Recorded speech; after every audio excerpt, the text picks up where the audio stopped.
What's going on, everybody? Toby1Shinobi here, and I have a question for you. When playing Halo Infinite, do you ever feel unsure about where the enemies are located? Do you ever feel like you're taken by surprise when you're killed? Well, if you do, we're going to change that by teaching you how to predict spawns in Halo Infinite. After watching this video, you'll be able to confidently maneuver through the map with much more information about where the enemies are located. For most players, this is going to be a game changer.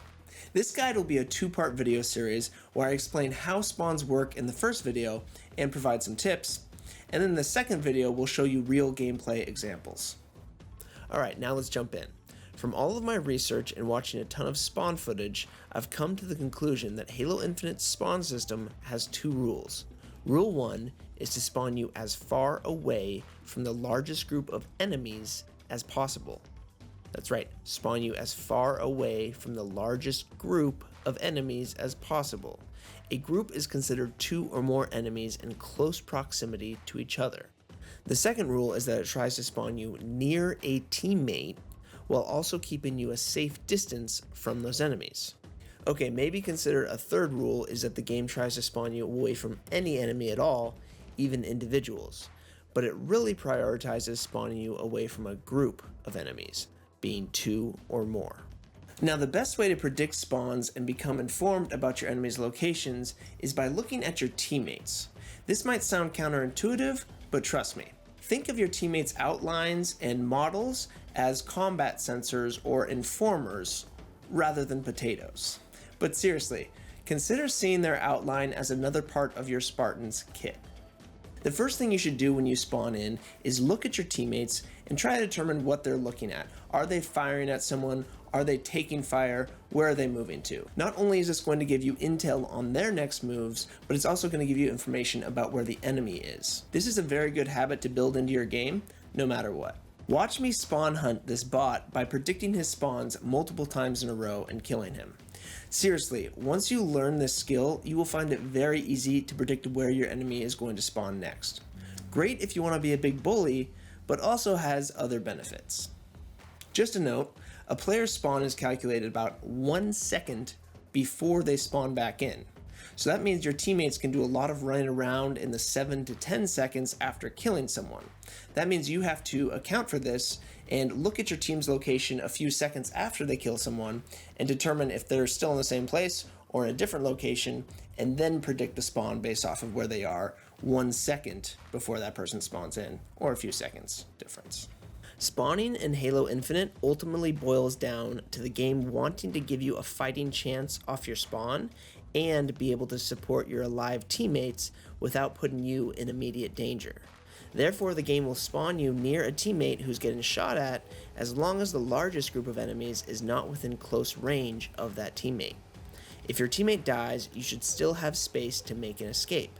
If all of your teammates are engaged in close battles, you're just going to spawn furthest away from the largest group of enemies, essentially resetting the map and giving space for spawns again.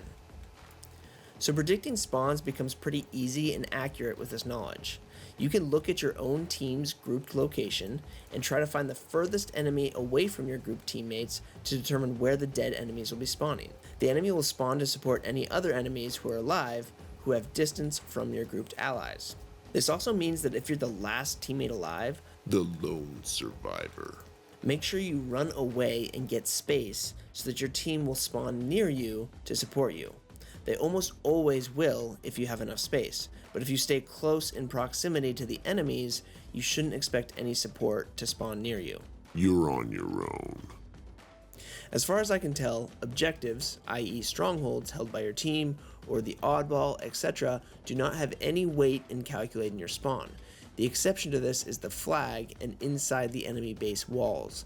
The game will almost never spawn you inside the enemy flag base, but it can spawn you a few seconds run from getting inside of the enemy base.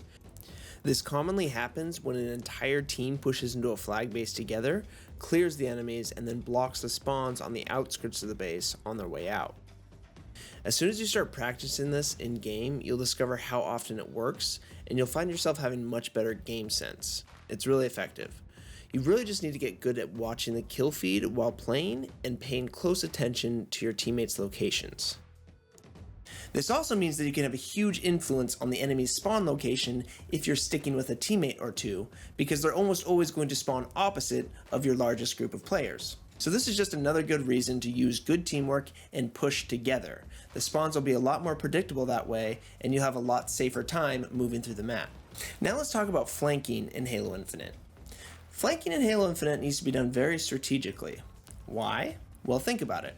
The spawn system in this game is always going to spawn the enemy away from your largest group of allies. Well, what does that mean? That means if you're away from your largest group of allies, and the enemy is being spawned away from your largest group of allies, then they're probably going to be spawning near you or around you in numbers, because they always try to spawn an enemy with a teammate. So if you're away from your grouped allies, then you should be getting a single kill and then getting out of there, because you're most likely going to get spawned on or have people spawn around you and get trapped if you're flanking alone. Alright, so that does it for explaining spawns in Halo Infinite. Now, in the next video, we're going to show real game examples with a pulled back camera showing how the enemy team is spawning depending on where our allies are. We'll give you many examples to show you how the system's working and show you just how accurate it is. Thanks so much for watching the video. Good luck in the arena. Shinobi out.